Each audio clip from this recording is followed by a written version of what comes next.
ஒரு நபித்தோழரை அல்லாஹ்வுடைய தூதர் ஒரு படைக்கு தளபதியாக அனுப்புகிறார்கள். அவர் தொழுகை நடத்துகிறார். ஒவ்வொரு ரக்அத்திலும் முடிக்கும் போது குல் ஹுவல்லாஹு அஹத் அல்லாஹுஸ் ஸமத் லம் யலித் வலம் யூலத் வலம் யக்குல் லஹு குஃபுவன் அஹத். இரண்டாவது ரக்அத் முடிக்கும் போது குல் ஹுவல்லாஹு அஹத் அல்லாஹுஸ் ஸமத் லம் யலித் வலம் யூலத் வலம் யக்குல் லஹு குஃபுவன் அஹத். சஹாபாக்கள் அல்லாஹ்வுடைய தூதரிடத்திலே முறையிட்டார்கள். ரசூலுல்லாஹி ஸல்லல்லாஹு அலைஹி வஸல்லம் கேட்டு வருமாறு அனுப்பினார்கள். ஏன் அவர் இதை செய்கிறார் கேட்டு வாருங்கள். அல்லாஹ்வுடைய தூதரிடத்திலே அழைத்து வரப்பட்டார். அல்லாஹ்வுடைய தூதரிடத்திலே சொல்லப்பட்டது லிஅன்னஹா ஸிஃபத்துர் ரஹ்மான் யா ரசூலல்லாஹ், அது அல்லாஹ்வுடைய ரஹ்மானுடைய சிஃபத்தை தன்மைகளை உள்ளடக்கிய சூரா, அதை ஓதுவதை நான் விரும்புகிறேன். சுப்ஹானல்லாஹ், அந்த சூராவை நான் நேசிக்கிறேன், என் ரப்புடைய தன்மைகளை நான் நேசிக்கிறேன். ரசூலுல்லாஹி இந்த செய்தி வந்தவுடன் சொன்னார்கள் அக்பிரூஹு, அவருக்கு அறிவித்து விடுங்கள், அன்னல்லாஹ் யுஹிப்பு, அல்லாஹ் அவரை நேசிக்கிறான்.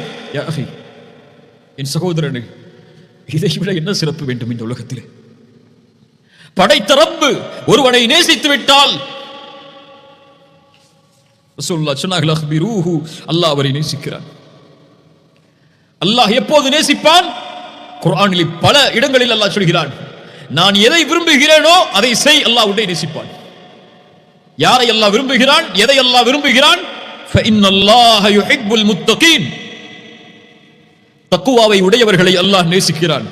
இன்னல்லாஹ யுஹிப்புத் தவ்வாபீன், தன்னிடத்திலே தௌபாவின் மூலமாக திரும்புவர்களை அல்லாஹ் நேசிக்கிறான். இன்னல்லாஹ யுஹிப்புல் முத்தவக்கிலீன், தன் மீது நம்பிக்கை கொண்டவர்களை அல்லாஹ் நேசிக்கிறான். இன்னல்லாஹ யுஹிப்புல் முக்ஸிதீன், நேர்மையாக நீதியாக நடப்பவர்களை அல்லாஹ் நேசிக்கிறான்.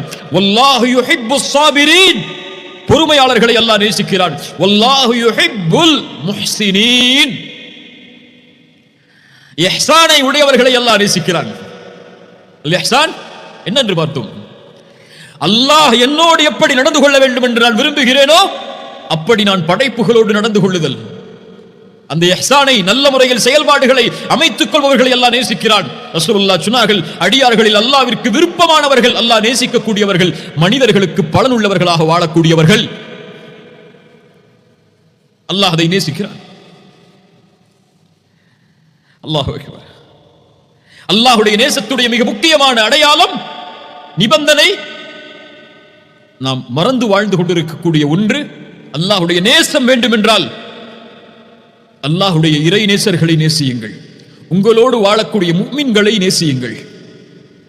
அல்லாஹ்வுடைய தூதர் ஸல்லல்லாஹு அலைஹி வஸல்லம் அந்த நேசத்தின் சிறப்பை சொன்னார்கள். நாளை மறுமையில் அர்ஷின் நிழல் இந்த 7 பேருக்கு, அந்த நாளில் அல்லாஹ்வின் நிழலை தவிர வேறு நிழல் கிடையாது.